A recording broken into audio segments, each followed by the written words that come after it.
Dad called me the family disgrace in front of everyone at Thanksgiving, so I exposed his secret at dessert. I should have known something was wrong the moment I walked into my childhood home and saw my father's face. It wasn't the usual blend of mild irritation and forced politeness that had characterized our interactions for the past 3 years. This was something harder, colder, like he'd been storing up resentment all year and was finally ready to let it loose. "Well, look who decided to show up," he said from his recliner in the living room, not bothering to get up or even look away from the football game on TV. "Wasn't sure you'd make it, considering how busy you must be with your lifestyle choices." The words hung in the air like smoke from a grease fire, acrid and impossible to ignore. I stood in the doorway with a bottle of wine in one hand and a store-bought apple pie in the other, suddenly feeling like I was 16 again and coming home past curfew. "Hi, Dad," I said, keeping my voice steady. "Happy Thanksgiving." My mother appeared from the kitchen, wiping her hands on her apron and wearing the kind of bright, forced smile that meant she'd heard the exchange and was already trying to smooth things over. "Jessica, honey, you made it!" She hugged me with the desperate enthusiasm of someone trying to prevent a natural disaster through sheer force of positivity. "And you brought pie. That's so thoughtful, though you know I always make enough dessert to feed an army." She was talking too fast, the way she did when she was nervous. Mom had been playing peacekeeper between Dad and me for so long that it had become her default mode. Deflect, distract, redirect the conversation toward safer territory. "Where should I put this?"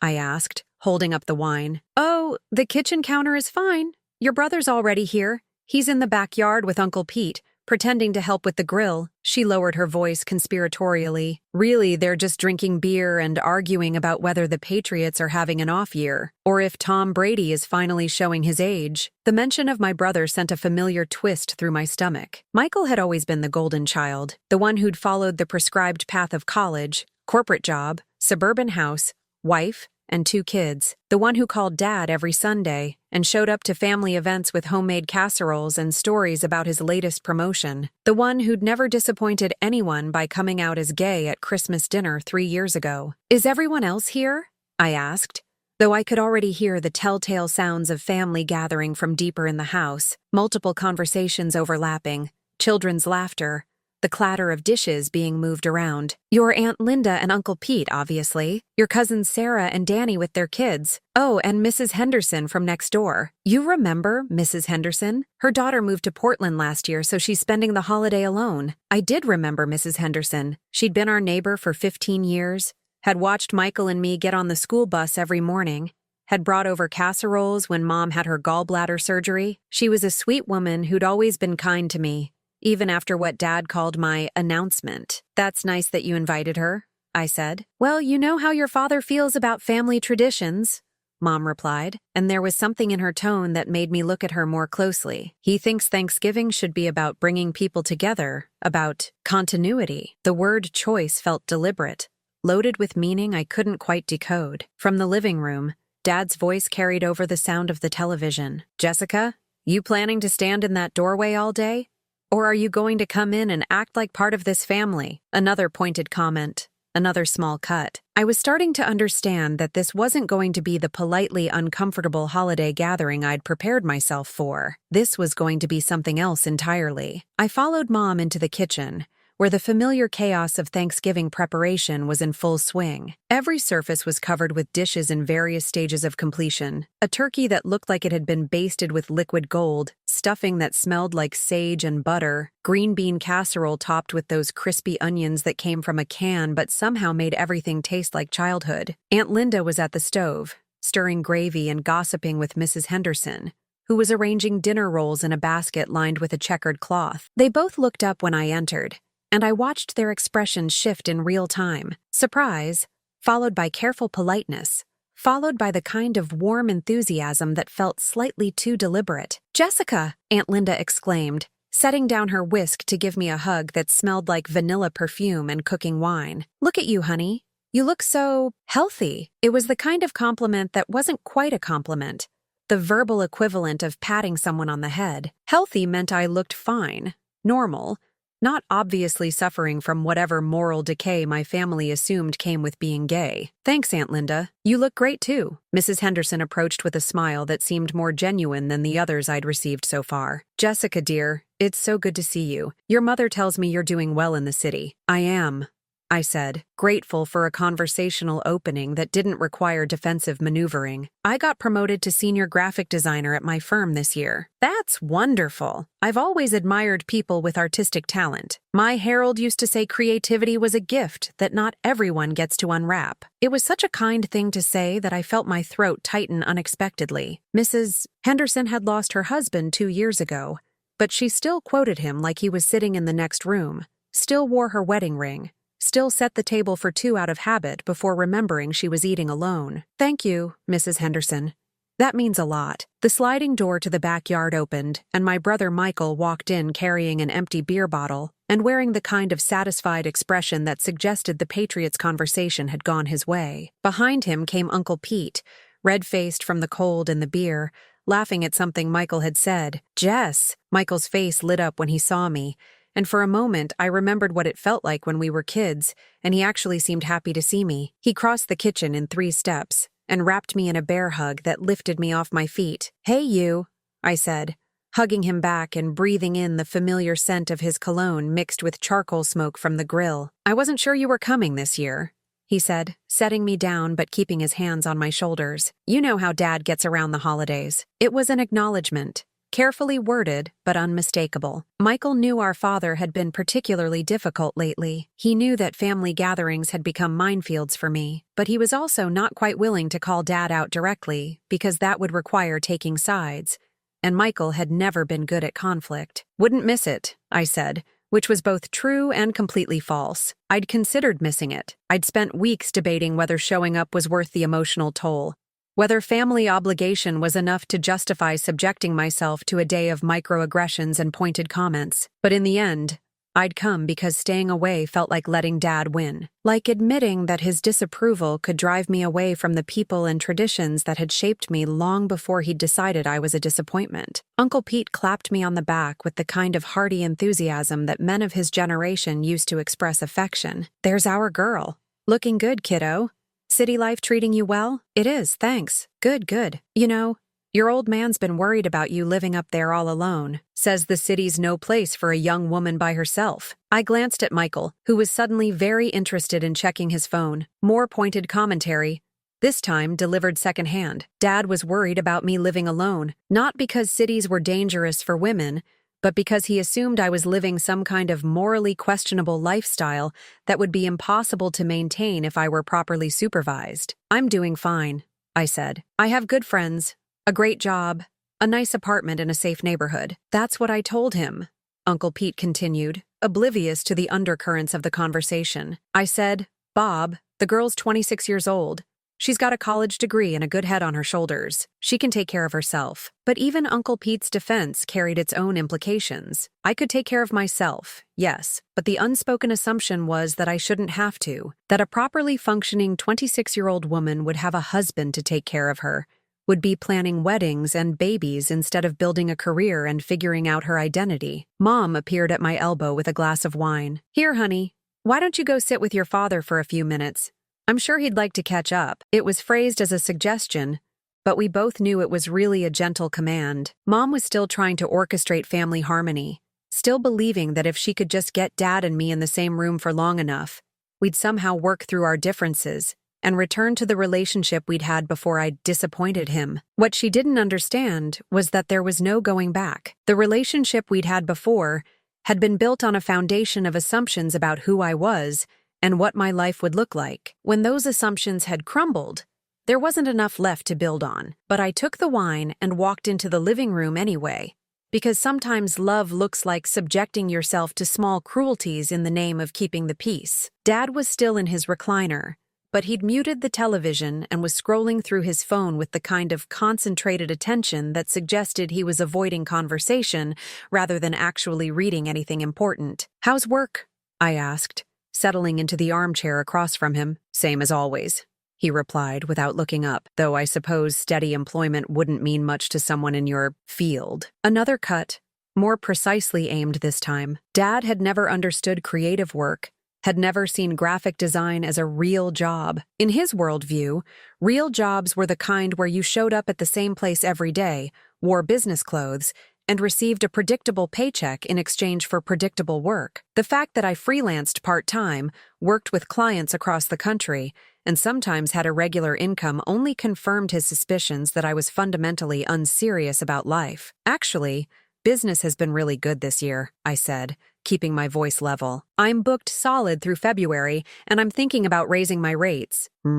He said, a sound that managed to convey both disinterest and skepticism. From the kitchen came the sound of my cousins arriving, car doors slamming, children's voices raised in excitement, the general commotion of a family with young kids trying to navigate coats and toys, and the logistics of holiday visiting. Uncle Bob, I heard my cousin Sarah's daughter Emma call out. At 4 years old, Emma was the kind of child who brought light into every room she entered, all bright eyes and infectious laughter, and the kind of unself-conscious joy that made adults remember what it felt like to be genuinely happy about simple things. Dad's entire demeanor changed when he heard her voice. His face softened, his posture relaxed, and for the first time since I'd arrived, he smiled, a real smile, not the tight, controlled expression he'd been wearing around me. "There's my favorite girl," he said, getting up from his chair as Emma ran into the living room and launched herself into his arms. I watched them together, my father lifting his great niece into the air, listening to her excited chatter about the turkey she'd drawn at preschool, promising to hang it on the refrigerator where everyone could see it, and felt something twist in my chest that was part longing, part grief. This was the dad I remembered from childhood, the one who'd taught me to ride a bike, who'd sat through countless school plays and soccer games, who'd been proud of my report cards and my art projects and my small accomplishments, the one who'd made me feel like I was worth celebrating. I didn't know when exactly that dad had disappeared, or if he'd ever really existed, or if he'd just been there for as long as I'd met his expectations of what a daughter should be. Sarah and Danny appeared in the doorway, looking harried but happy in the way of parents who'd successfully transported small children to a family gathering without anyone having a complete meltdown. "Hey, Jess," Sarah said, giving me a quick hug before chasing after her 2-year-old son, who'd made a beeline for the entertainment center and its collection of potentially dangerous electronics. Danny nodded at me with the kind of polite friendliness that suggested he wasn't entirely sure how to navigate the family dynamics around my presence. He was a good guy, worked in IT, coached Little League, drove a minivan without irony, but he'd married into our family and was still learning the unspoken rules about what topics were safe and which ones might trigger uncomfortable conversations. "How's the new house?" I asked, remembering that they'd moved earlier in the year. "Great," Sarah called from across the room, where she was now wrestling a toy truck away from her son. "Finally have enough space for the kids to really spread out. And Danny's got his workshop in the basement now." "Workshop?" I looked at Danny, who had the grace to look slightly embarrassed. "Nothing fancy," he said, "just a place to work on small projects. I've been making wooden toys for the kids, learning to use a lathe." "That's really cool," I said, and I meant it. There was something appealing about the idea of creating things with your hands, of having a space where you could disappear into focused, meditative work. "You should come visit sometime," Sarah said, though her tone suggested it was the kind of invitation people extended out of politeness rather than genuine expectation. "See the new place? Let the kids show you their rooms? I'd like that," I replied, though we both knew it probably wouldn't happen. Sarah and I had been close as children, but as adults we'd drifted into the kind of relationship where we exchanged Christmas cards and birthday wishes on Facebook, but rarely spoke otherwise. It wasn't personal exactly. It was just that our lives had taken different shapes, and we didn't have enough in common anymore to sustain the kind of friendship that required effort to maintain. From the kitchen, Mom called out that dinner would be ready in 20 minutes, which meant it was time for the ritual pre-meal gathering in the living room. Within minutes,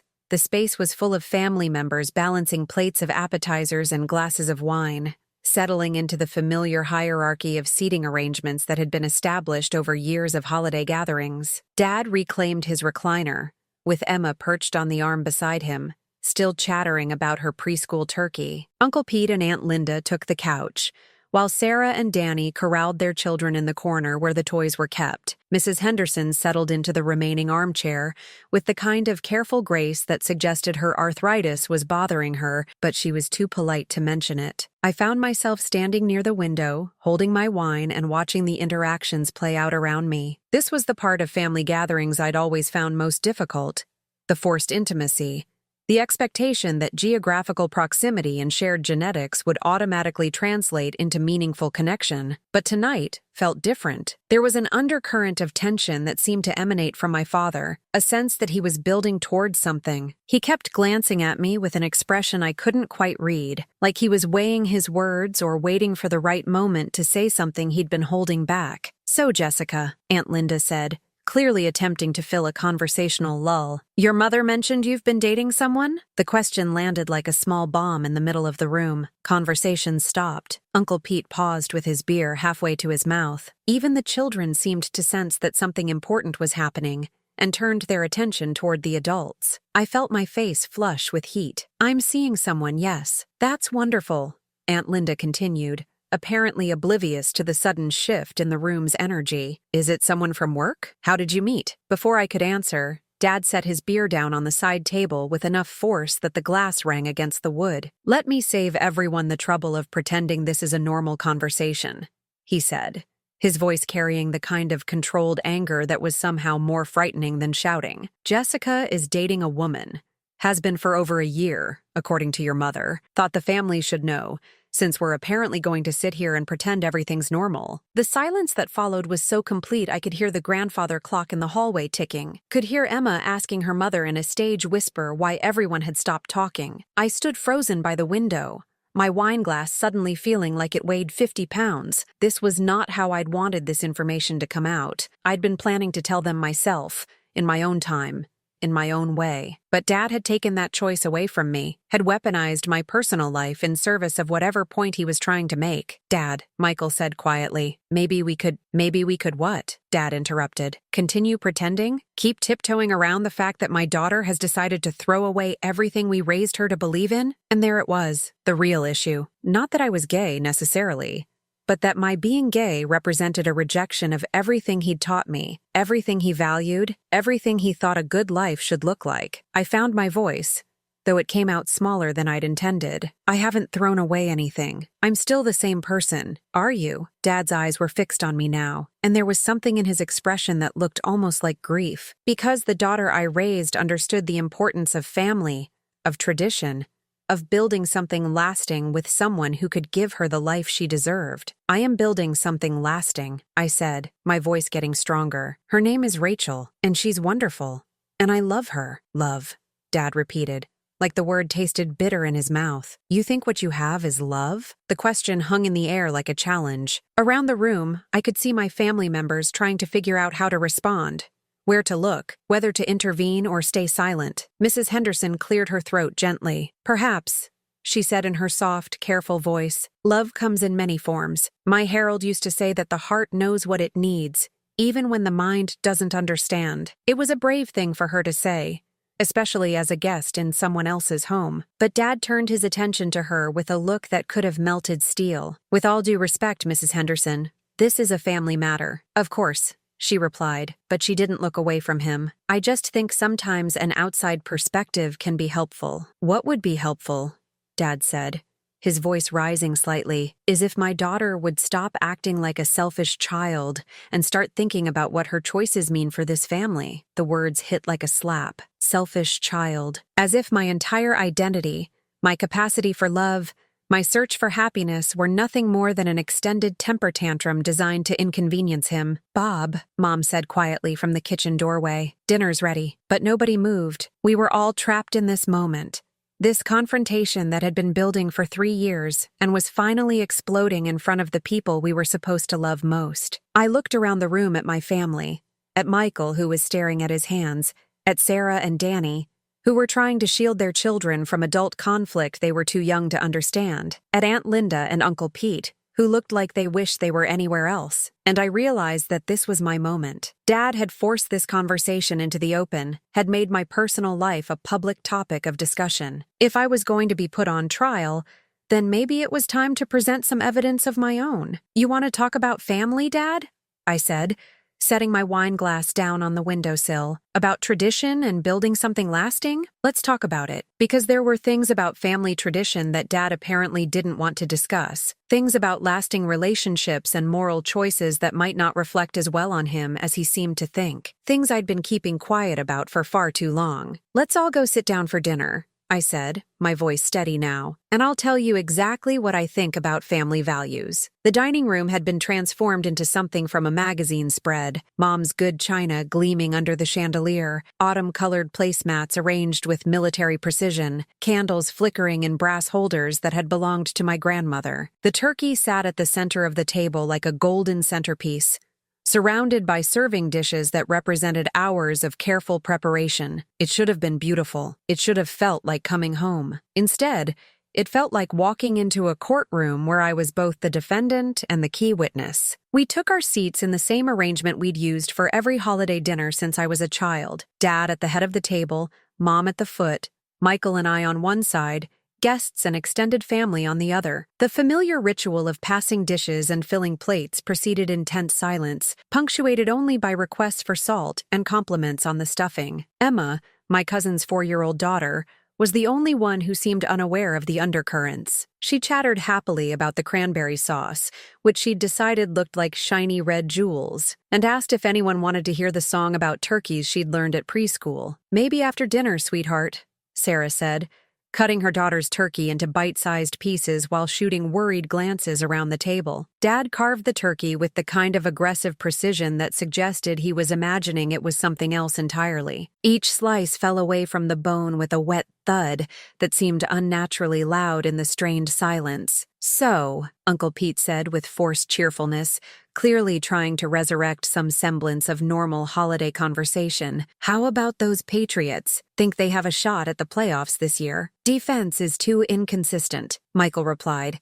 grabbing onto the neutral topic with obvious relief. "Brady can't carry the whole team forever." "Brady's 45, Dad said, not looking up from the turkey. "Man's got to know when to step aside and let someone younger take over. Can't keep pretending you're something you're not just because it's comfortable." The words were ostensibly about football, but everyone at the table understood they were really about me. Another pointed comment, another small cruelty disguised as casual conversation. I took a bite of mashed potatoes and tried to swallow past the tightness in my throat. The food tasted like sawdust, but I forced myself to keep eating, to maintain the pretense that this was a normal family dinner where people weren't using sports metaphors to comment on each other's life choices. Mrs. Henderson cleared her throat delicately. "Jessica, dear, you mentioned earlier that you got a promotion this year. That's wonderful news." "Thank you," I said, grateful for her attempt to steer the conversation toward safer ground. "I'm working with some really exciting clients now.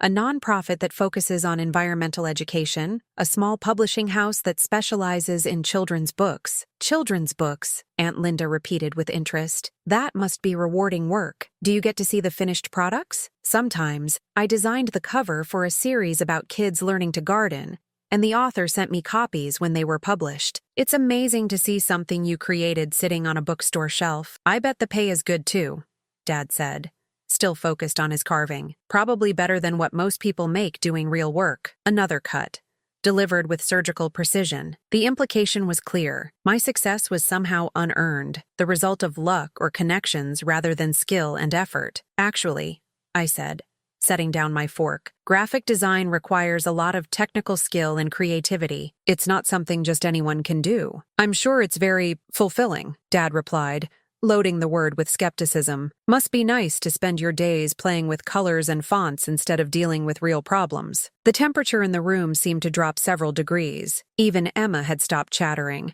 picking up on the adult tension with the sensitivity that children possess, but can't yet articulate. "Bob?"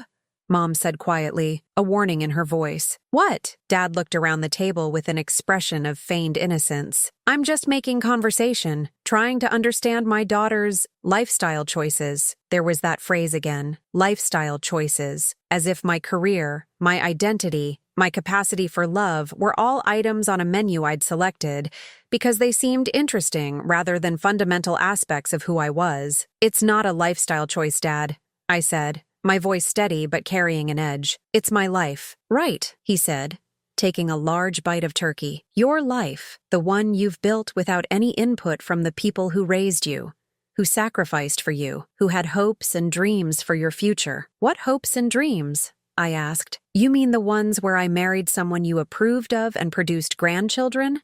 And never questioned anything you taught me? I mean the ones where you built something meaningful, Dad shot back. Where you contributed to society instead of just existing. The accusation hung in the air like smoke. Just existing. As if my work, my relationships, my attempts to build a meaningful life were somehow less valid because they didn't conform to his narrow definition of contribution. I am contributing, I said, my voice rising slightly. I'm helping small businesses and nonprofits communicate their messages. I'm supporting causes I believe in. I'm building a life with someone I love. Someone, Dad repeated with emphasis. You can't even say it, can you? Can't say girlfriend or partner because you know how ridiculous it sounds? Her name is Rachel, I said clearly, looking him directly in the eyes.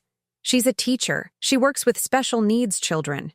She volunteers at an animal shelter on weekends. She's kind and funny and intelligent, and she makes me happier than I've ever been. Happiness, Dad said with a bitter laugh. You think that's what life is about? Being happy? I think it's part of what life is about.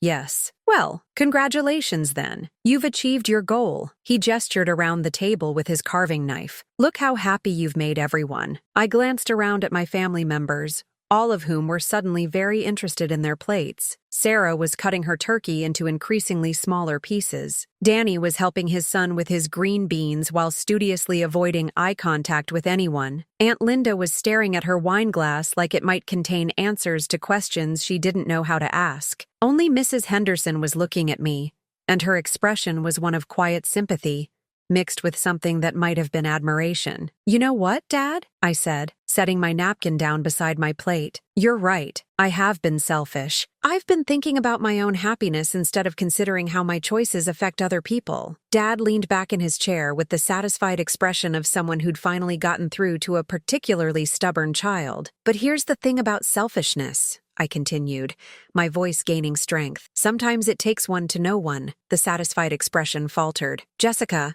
Mom said sharply, that's enough. Is it? I looked at her, really looked at her, and saw something I'd been missing for years. Fear. Mom wasn't just trying to keep the peace.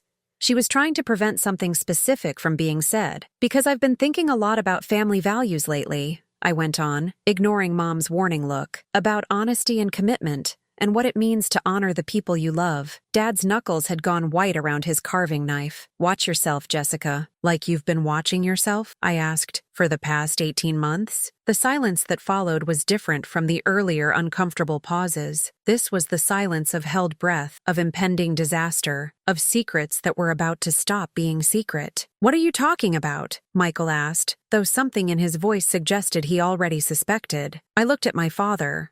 Really looked at him, at the man who'd spent the last 3 years making me feel like a disappointment, like a failure, like someone who'd betrayed everything he'd taught me about love and family and commitment. I'm talking about Dad's twice-weekly lunch meetings with his administrative assistant, I said quietly. The ones that happen at the Marriott downtown, the ones that Mom apparently doesn't know about. The carving knife clattered against the serving platter. The ones I accidentally discovered when Rachel and I were having dinner at the hotel restaurant 6 months ago, I continued. Imagine my surprise when I saw my father checking into a hotel room with a woman who definitely wasn't my mother. Mom's face had gone completely pale. Her hands were trembling as she reached for her water glass, and when she tried to take a sip, I could see the liquid shaking. That's enough, Dad said, his voice dangerously low. Is it? I asked. Because you've had a lot to say about my relationship choices tonight, about my moral failings and my selfishness and how I'm destroying family values. I thought maybe it was time we had a broader conversation about family values. Jessica, stop, Michael said urgently.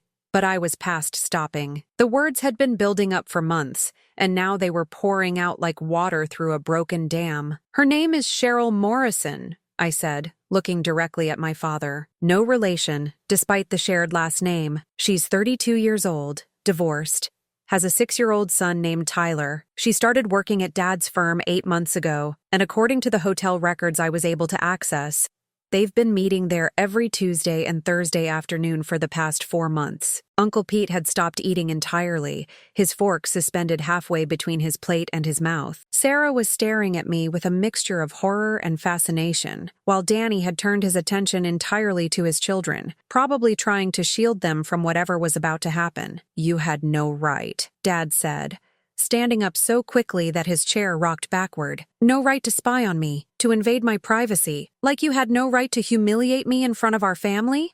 I shot back, standing to face him. "Like you had no right to lecture me about morality and commitment while you were cheating on your wife. That's not what," he started, then stopped, apparently realizing there was no way to finish that sentence that wouldn't be an admission. Mom set down her water glass with shaking hands. When she spoke, her voice was barely above a whisper. "How long?"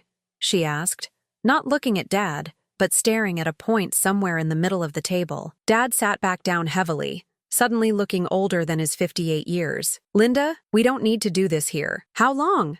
she repeated, louder this time. The question hung in the air like a sword suspended by a thread. Everyone at the table was frozen, waiting for an answer that would change everything. 4 months, Dad said finally. "But it's not what you think. We haven't, it's just talking, lunch meetings. She's going through a difficult divorce, and I've been giving her advice. In a hotel room," I said flatly, "every Tuesday and Thursday. For 4 hours at a time." Mom's chair scraped against the hardwood floor as she stood up. Her movements were careful and deliberate, like someone who was afraid that any sudden motion might cause her to shatter into pieces. "I need some air," she said, walking toward the sliding door that led to the back patio. "Mom?" Michael started to get up, but she held up a hand to stop him. "Just give me a few minutes," she said without turning around. "Please." The door slid shut behind her with a soft click, leaving the rest of us sitting around a table laden with holiday food that no one had any appetite for anymore. Emma had started crying, not the dramatic wailing of a child having a tantrum, but the quiet, confused tears of someone who understood that something important had broken, but didn't know what or why. "It's okay, baby," Sarah murmured, lifting her daughter out of her chair and holding her close. "Everything's going to be okay." But we all knew that wasn't true. Nothing was going to be okay, at least not for a long time. Dad was staring at his hands, his earlier righteous anger replaced by something that looked like shame mixed with defiance. "Jessica, you had no right to involve the family in this. This is between your mother and me. Like my relationship with Rachel was between us?"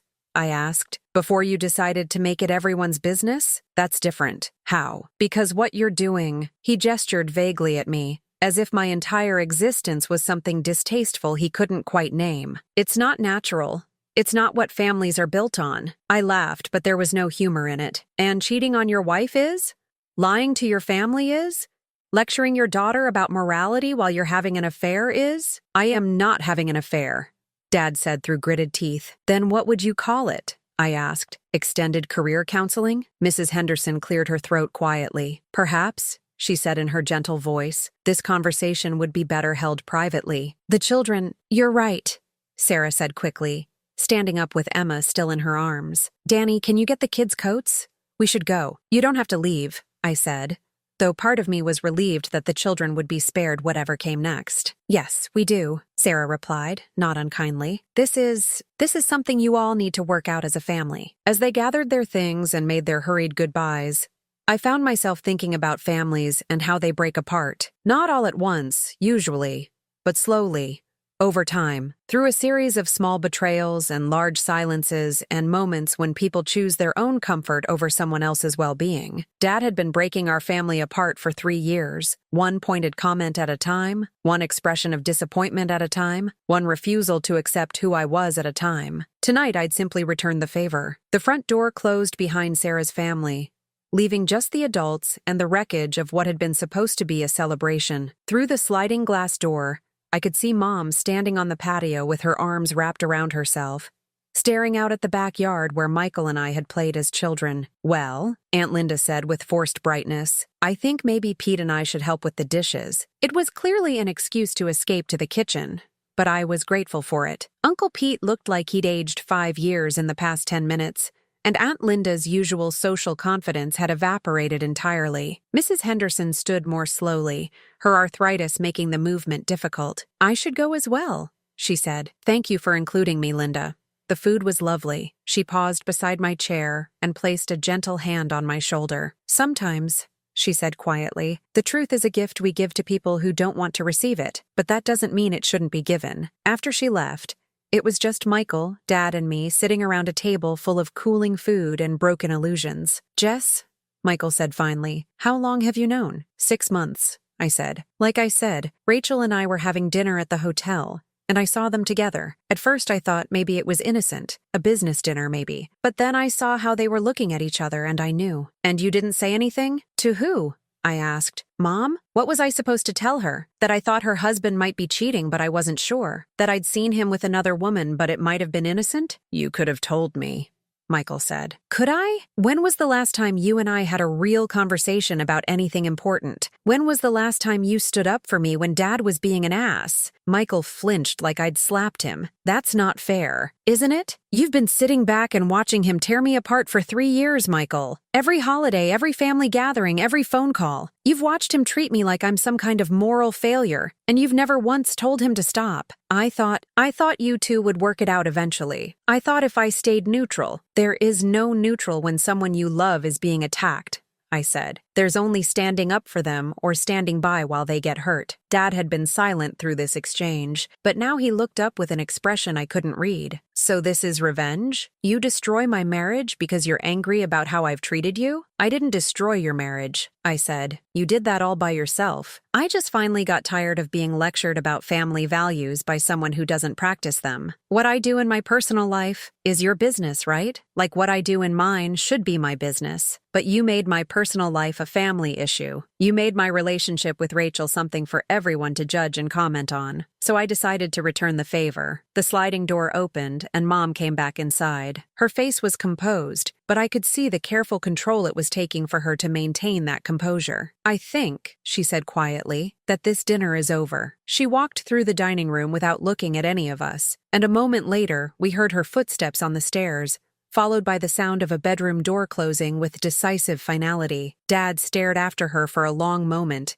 then pushed back from the table and stood up. I hope you're happy, he said to me. I hope this was worth it. Are you? I asked. Happy, I mean, because you've spent 3 years making everyone around you miserable in the name of protecting family values that you apparently don't believe in yourself. He didn't answer, just walked out of the dining room, and a few seconds later I heard the front door slam. Michael and I sat in silence for a while, surrounded by the detritus of the worst Thanksgiving dinner in family history. The candles had burned down to stubs, the food had gone cold, and somewhere in the distance I could hear Aunt Linda and Uncle Pete quietly cleaning up in the kitchen. Jesus, Jess, Michael said finally. What did you just do? I told the truth, I said. Something this family apparently isn't very good at. But even as I said it, I wasn't sure if what I'd done was right or just necessary. The truth was a gift, Mrs. Henderson had said, but it was also a weapon, and I'd just used it to blow up my family's carefully constructed facade of respectability. The question was, what came next? Because now that all the secrets were out in the open, we were going to have to figure out how to live with them. I spent the next hour helping Aunt Linda and Uncle Pete clean up in the kitchen, the three of us moving around each other with the careful politeness of people who'd witnessed something intimate and destructive and weren't sure how to process it. You don't have to help with this, honey, Aunt Linda said for the 3rd time, taking a stack of plates from my hands. You should probably, maybe you should check on your mother. I'd been avoiding exactly that. Every few minutes, I'd glance toward the ceiling, listening for sounds of movement from my parents' bedroom, but the house remained silent except for the quiet clink of dishes and the hum of the dishwasher. She needs space, I said, wrapping leftover turkey in aluminum foil with more care than the task required. When she's ready to talk, she'll come down. Uncle Pete was loading glasses into the dishwasher with the methodical focus of someone trying not to think about what he'd just witnessed. He'd been married to Aunt Linda for 26 years, and I could see him processing the implications of what infidelity looked like from the inside of a family. Your father, he said finally, not looking up from the wine glasses. He's always been complicated. It was a diplomatic way of saying that Dad had always been difficult, stubborn, quick to anger, and slow to forgive. But Uncle Pete was also trying to make sense of how the brother-in-law he'd known for decades had become someone capable of betraying his wife, while simultaneously lecturing his daughter about moral failure. Complicated is one word for it, I said. Aunt Linda shot me a warning look. Jessica, honey, I know you're angry, but what?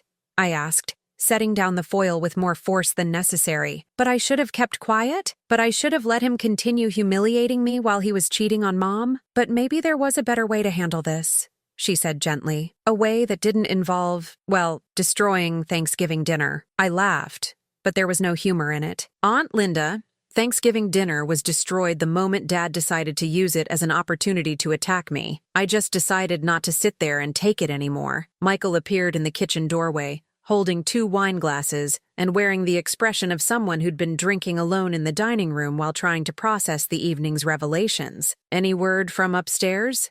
He asked. Nothing, I replied. Dad went for a drive, peeled out of the driveway like he was fleeing a crime scene. Uncle Pete made a sound that might have been a laugh or might have been a groan. Well, technically, Pete, Aunt Linda said sharply. I'm just saying, if a man can't face his family after being caught cheating, maybe he should have thought about that before he started cheating. It was the most direct thing Uncle Pete had said all evening, and it hung in the air like a judgment that couldn't be taken back. Look, Aunt Linda said, drying her hands on a dish towel with sharp, efficient movements. I don't condone what your father did. If what you say is true, it is true, I interrupted, then it's terrible, and your mother deserves better. But Jessica, the way you handled this, it felt cruel. It felt like you were trying to hurt him as much as he'd hurt you. She was right, and we both knew it. I had been trying to hurt him. After 3 years of small cuts and casual cruelties, I'd wanted him to feel what it was like to be exposed and vulnerable, and judged by the people who were supposed to love him unconditionally. Maybe, I said quietly, but maybe some people need to be hurt before they'll stop hurting other people. Michael finished his wine in one large gulp. So what happens now? It was the question none of us wanted to answer, because the truth was that nobody knew. We'd crossed a line tonight that couldn't be uncrossed. Information had been shared that couldn't be unshared. Relationships had been damaged in ways that might not be repairable. Now we clean up the mess, I said, gesturing around the kitchen. All of it. But even as I said it, I knew that cleaning up this particular mess was going to take a lot more than soap and hot water. Aunt Linda and Uncle Pete left around 9 o'clock, after extracting promises that we'd call if we needed anything, and making the kind of concerned sounds that people make when they're worried about you, but don't know what kind of help to offer. Take care of your mother, Aunt Linda whispered to me as she hugged goodbye. Whatever else happens, she's going to need you now. After they left, Michael and I stood in the living room, surrounded by the aftermath of the worst family dinner in recent memory. The coffee table still held appetizer plates and wine glasses. The dining room table was reset for tomorrow's leftovers, and everything looked almost normal except for the weight of everything that had been said and couldn't be taken back. I should probably go, Michael said, but he made no move toward the door. You could stay, I offered. Take the guest room. In case Mom needs, I don't know, support. From the son who spent 3 years watching his sister get emotionally abused and did nothing about it? The self-recrimination in his voice was so sharp I could almost feel it cutting through the air between us. Michael, no, you were right, he said, sitting heavily on the couch. I was a coward. I kept telling myself that staying neutral was the mature thing to do, that you and Dad would work it out eventually, that it wasn't my place to get involved in family drama. He leaned forward, elbows on his knees, staring at his hands. But the truth is, I was just scared. Scared that if I stood up for you, he'd turn on me too. Scared that I'd lose the easy relationship I had with him, the one where he was proud of me and approved of my choices. I get it,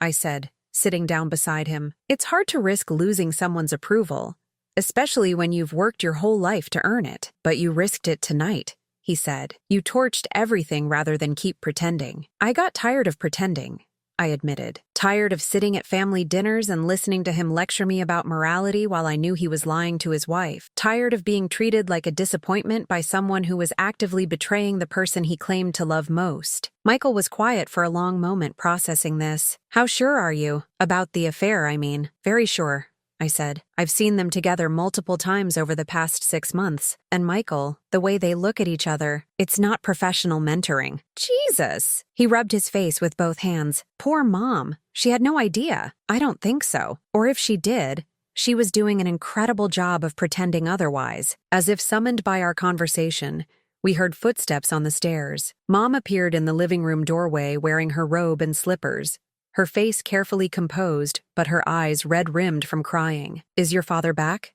she asked. "No," Michael said gently. "He's still out." She nodded like this was what she'd expected. "And Linda and Pete? They went home," I said. "They wanted me to tell you they're thinking of you." Mom sat down in Dad's recliner, a choice that felt significant, like she was claiming territory that had previously been his alone. "I need to ask you something, Jessica," she said, her voice steady but fragile. "And I need you to tell me the truth." "Okay. How long have you known?" "Really?" I'd already answered this question, but I understood that she needed to hear it again, needed to process the timeline of her own humiliation. 6 months, I said. "The first time I saw them together was in late May. Rachel and I were celebrating her birthday at the hotel restaurant, and I saw Dad checking in with a woman I didn't recognize." "And you followed them?" "No, but I was curious. So I did some research." "What kind of research?" This was the part I'd been dreading. "I hired a private investigator." The silence that followed was so complete I could hear the refrigerator humming in the kitchen. "You hired a private investigator," Mom repeated slowly, "to spy on your father." "To get proof," I corrected, "because I knew that if I ever told you what I suspected, you'd ask for evidence. And I knew that Dad would deny everything unless I had something concrete." "So you've been investigating your father for 6 months?" 3 months, I said. "I hired the PI in August, after I saw them together a second time. I needed to know for sure before I decided what to do with the information." Michael was staring at me like I was a stranger. "Jess, that's pretty hardcore. Hiring a private investigator to catch Dad cheating? I know how it sounds," I said, but I couldn't just let it go. Every time I came to family dinners and watched him lecture me about my life choices, about how I was disappointing the family, about how my relationship with Rachel was somehow wrong, I kept thinking about what I'd seen. "And you said nothing for 6 months," Mom said. "What was I supposed to say? 'Hey, Mom, I think Dad might be having an affair'? Without proof, it would have just been my word against his. And given how he feels about me lately, whose side do you think you would have taken?" Mom flinched because we all knew the answer to that question. "Besides," I continued, "I kept hoping I was wrong, that there was some innocent explanation for what I'd seen, that the private investigator would come back and tell me I was paranoid and jumping to conclusions. But he didn't," Michael said. "No, he came back with hotel records, photographs, timeline documentation, evidence that Dad and Cheryl Morrison have been meeting at the Marriott downtown every Tuesday and Thursday afternoon for the past 4 months. Photographs," Mom said quietly. I nodded, though I immediately regretted having mentioned them. Nothing explicit, just them entering and leaving the hotel together, holding hands in the lobby. That kind of thing. "I want to see them." "Mom, I want to see them," she repeated, her voice firm. "I need to see them." I pulled out my phone, hesitated for a moment, then opened the folder where I'd stored the investigator's report. The photographs were clinical, professional, the kind of evidence that would hold up in a divorce proceeding. But they were also deeply personal, capturing intimate moments between two people who thought they were unobserved. I handed her the phone. Mom scrolled through the images in silence, her expression growing more and more distant with each photograph. There was Dad walking into the hotel lobby with his hand on Cheryl's lower back. There was Dad opening her car door in the hotel parking garage. There was Dad kissing her goodbye beside her car, a kiss that was definitely not professional or platonic. 23 years, Mom said finally, handing the phone back to me. "We've been married for 23 years. Mom," Michael said gently. "I'm so sorry." "Are you?" she asked, looking at him with an expression I couldn't read. "Or are you sorry you got caught in the middle of this?" It was a fair question, and one that Michael clearly wasn't prepared to answer. "I'm sorry Dad hurt you," he said finally. "I'm sorry Jess felt like she had to handle this alone. I'm sorry our family is falling apart." "Our family fell apart a long time ago," Mom said quietly. "We've just been pretending otherwise." She was right. And we all knew it. The cracks had been showing for years. Dad's increasing bitterness, his inability to accept me for who I was, the way family gatherings had become exercises in careful navigation around topics that might trigger conflict. "The question is," Mom continued, "what do we do now?" It was the same question Michael had asked earlier, but coming from Mom, it felt heavier, more consequential. She was the one who'd been betrayed. She was the one who had to decide whether her marriage was salvageable or whether 23 years of shared history was about to become a footnote in the story of how her husband fell in love with someone else. "What do you want to do?" I asked. I want to rewind 6 months and never find out about any of this, she said with a bitter laugh. I want to go back to being naive and trusting and believing that my husband was working late because he cared about his job, not because he was scheduling romantic rendezvous with his assistant. But since that's not possible, Michael prompted gently, since that's not possible, I want him to come home so we can have the conversation we should have had 6 months ago. I want him to explain to me how someone who's spent 3 years lecturing his daughter about morality and family values could justify lying to his wife and sneaking around with another woman. And if he can't explain it? I asked. Mom was quiet for a long time, staring at her hands, at her wedding ring, at the life she'd built that was suddenly revealing itself to be constructed on much shakier ground than she'd realized. Then I guess we'll find out what 23 years of marriage is actually worth, she said. The front door opened, and we all froze. Dad's footsteps were heavy and deliberate as he walked through the foyer, and when he appeared in the living room doorway, I could smell alcohol on him.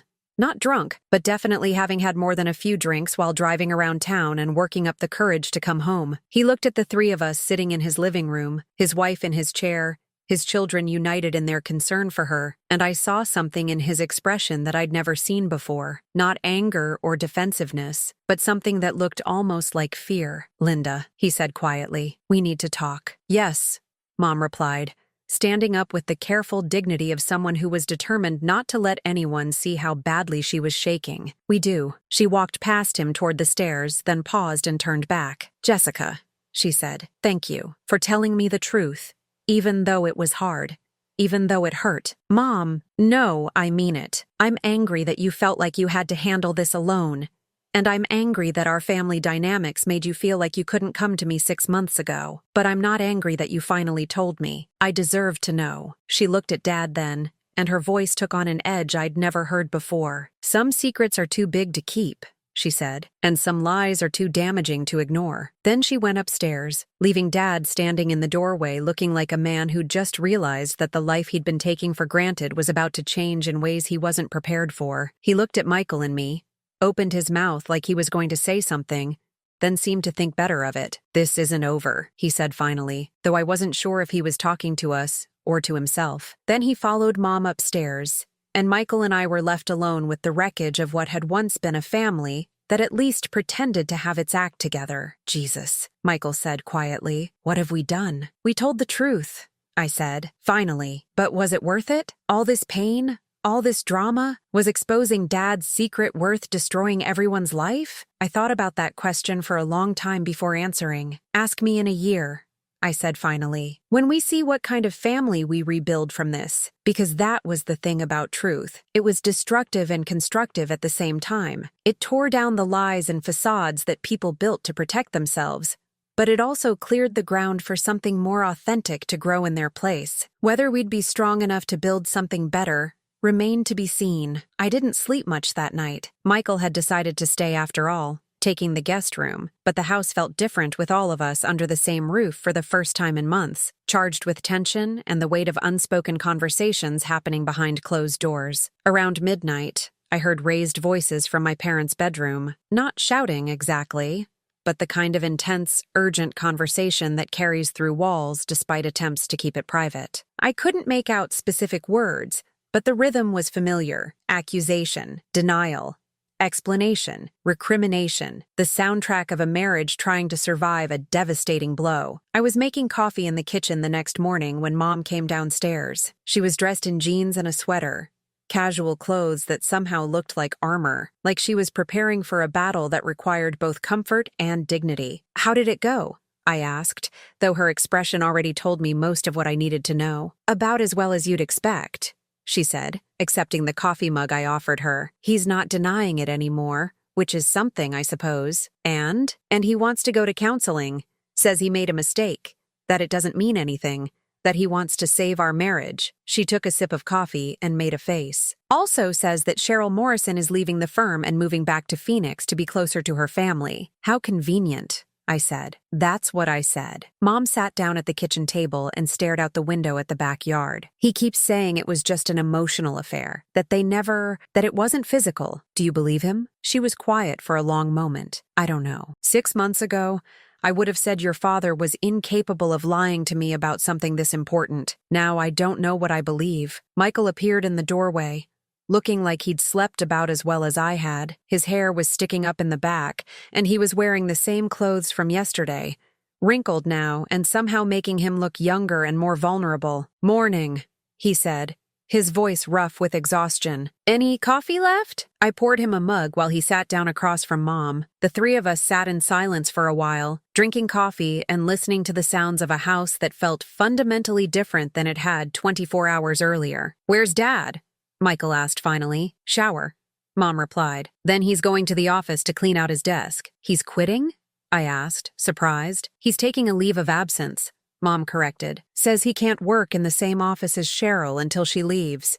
Says it would be inappropriate." The word inappropriate hung in the air like a bitter joke. It was a little late to be worried about appropriate behavior, but I kept that observation to myself. "What happens now?" Michael asked. It was becoming the question of the weekend, and I was starting to understand that it was the wrong question. The right question wasn't what happens now, it was what we wanted to happen now, and whether we were brave enough to make those things possible. "Now we figure out how to be a family again," Mom said. "Or if we can be." Dad came downstairs 20 minutes later, looking smaller somehow in his weekend clothes. Without his usual business attire and commanding presence, he seemed like a different person, older, more uncertain, stripped of the authority he'd always used to control family conversations. "Morning," he said quietly, not quite making eye contact with any of us. "Morning," Mom replied, though her tone was neutral enough to freeze water. Dad poured himself coffee and stood awkwardly by the counter, clearly unsure whether he was welcome at his own kitchen table. It was a strange role reversal.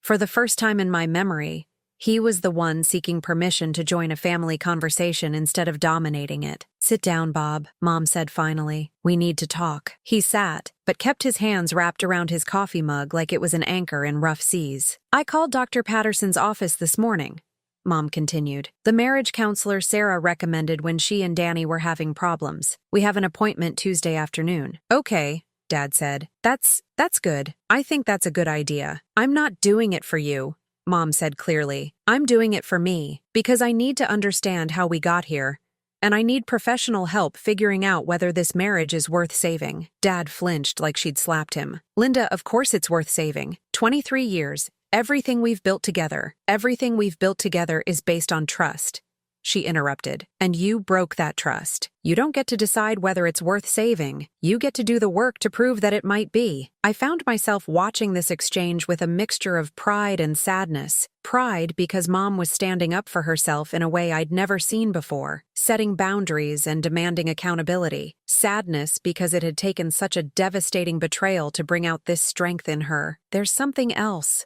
Mom continued, looking at Michael and me. "Something your father and I discussed last night." Dad shifted uncomfortably in his chair. "We're going to take a break from family gatherings for a while," Mom said. "No Christmas dinner here this year, no Easter, no family birthdays. We need time to work on our own relationship before we can worry about being good hosts." "That's probably smart," Michael said. "Give everyone some space to process. And we owe you both an apology," Mom continued. "Your father and we've been so focused on our own problems I didn't even know we had, that we haven't been paying attention to what our children needed from us." She looked directly at me. "Jessica, the way your father has treated you for the past 3 years is unacceptable. The way I enabled that treatment by staying silent is also unacceptable." "Mom," I started, but she held up a hand. "Let me finish. You deserved our support when you came out. You deserved celebration when you found someone who makes you happy. You deserved to have parents who were proud of the woman you've become, instead of parents who were disappointed that you weren't the woman we expected you to be." I felt tears prick at my eyes. It was the apology I'd been waiting 3 years to hear,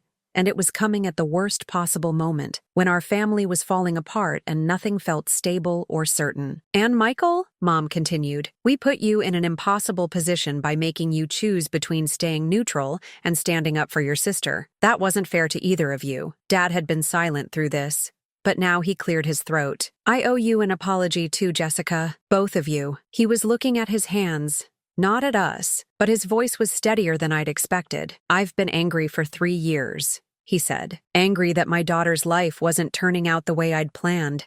angry that I didn't understand her choices, angry that our family was changing in ways I couldn't control. So you decided to punish me for it, I said. Yes, he admitted. I did.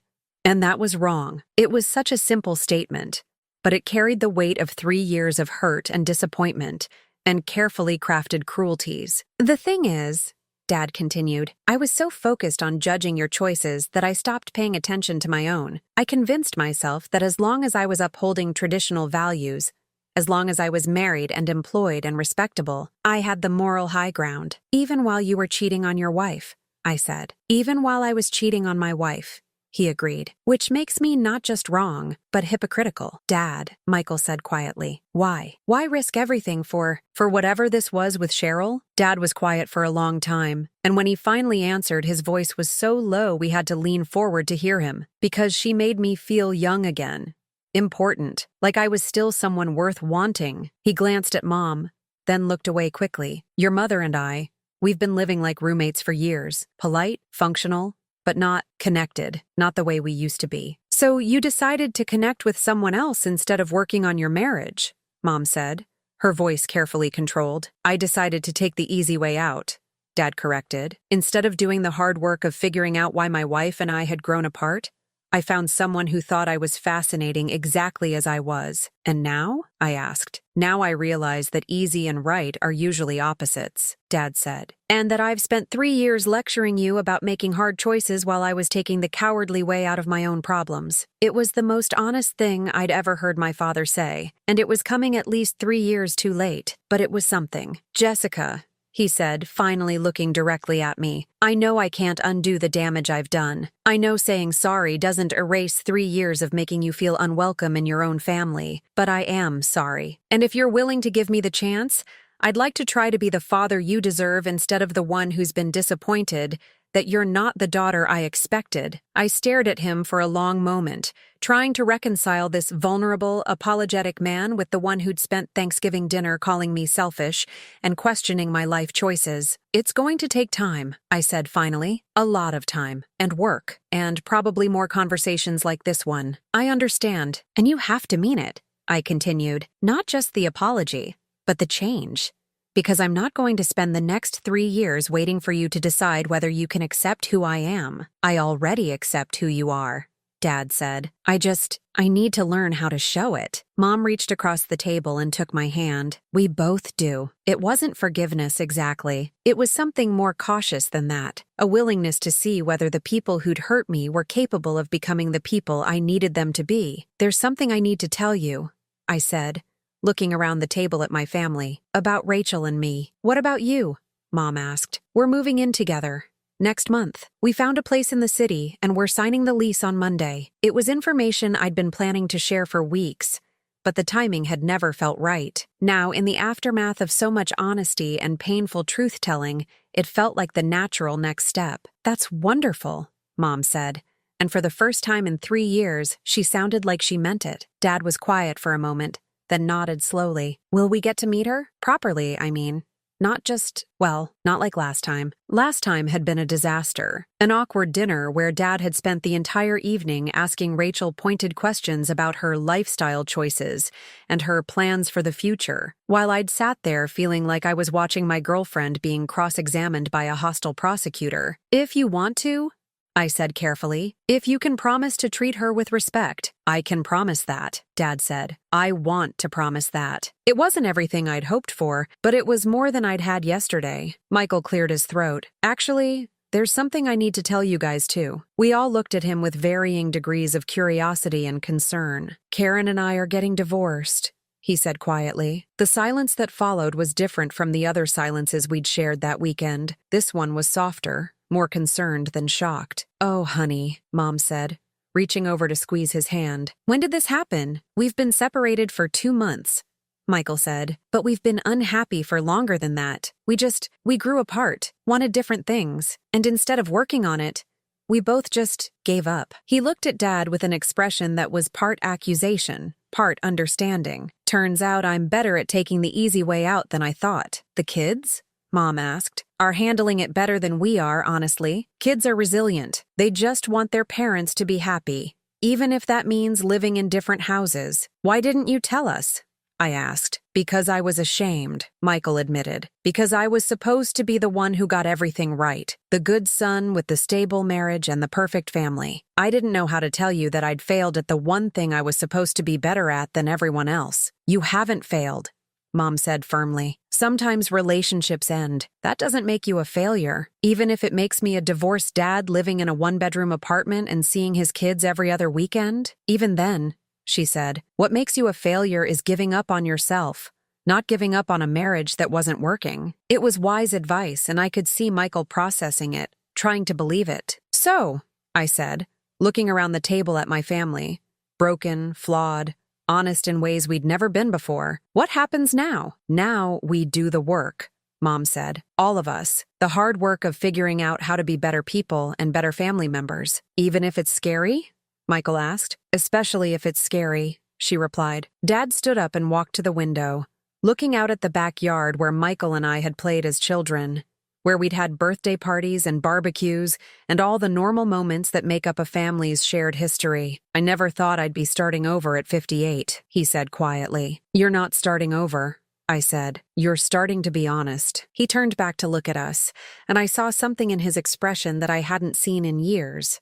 Hope, maybe, or at least the possibility of it. Can I ask you something, Jessica? He said. Sure. This woman you hired to investigate me. Private investigator, I corrected. And it was a man. Right. Do you plan to keep using him? To monitor whether I'm doing what I said I'd do? It was a fair question, and one I'd been asking myself since the night before. No, I said. That's not my job anymore. Your marriage is between you and Mom. My job is to decide whether I trust you enough to have a relationship with you. And that depends on what you do next. Not what you promise to do, but what you actually do. Dad nodded like this was the answer he'd expected. Fair enough. Mom stood up and began clearing coffee mugs with the efficient movements of someone who was ready to move forward, ready to start the next phase of whatever her life was going to become. I think, she said, that this is enough honesty for one weekend. We all have work to do, separately and together. Let's see how we do with that before we plan any more family dinners. It was a reasonable boundary, and one that felt sustainable in a way that our previous attempts at family harmony had not. As we all prepared to leave, Michael to his new apartment, me to my life in the city, Dad to whatever reckoning awaited him at work and in counseling, I found myself thinking about secrets and the weight of carrying them. For 6 months, I'd known something that could destroy my family, and I'd carried that knowledge like a stone in my chest. The truth had been painful to reveal and devastating in its consequences, but it had also been a relief to finally set down. Some secrets are meant to be kept, but others are meant to be shared, no matter how much damage they might cause, because the damage of keeping them is worse. Standing in my childhood kitchen, surrounded by my imperfect, struggling, honest for the first time in years family, I understood that we were all going to have to learn the difference. Hey, Jessica, Dad said as I was gathering my things to leave. Yeah, Rachel, your girlfriend. What's she like? It was such a simple question, but it carried the weight of 3 years of willful ignorance and deliberate dismissal. She's funny, I said. Really smart. She teaches 4th grade, and she talks about her students like they're the most fascinating people in the world. She makes incredible pasta from scratch, and she cries at commercials with dogs in them, and she makes me laugh every single day. Dad nodded thoughtfully. She sounds wonderful. She is. Then I'm glad you found her, and I'm sorry it took me so long to be glad about that. It wasn't everything. It wasn't even close to everything, but it was a beginning, and for the first time in 3 years, that felt like enough. Outside, the November air was crisp and clean, and I could see my breath in small clouds as I walked to my car. Behind me, the house that had held so many secrets was quiet now, emptied of lies and filled instead with the possibility of something more honest. I drove back to the city thinking about Rachel, who was probably making soup and watching old movies and waiting to hear how the worst Thanksgiving in family history had turned out. I was eager to tell her everything, the fight, the revelations, the tentative hope that maybe, eventually, my family might become the kind of people she'd want to know. Some secrets destroy families, but sometimes the truth sets them free.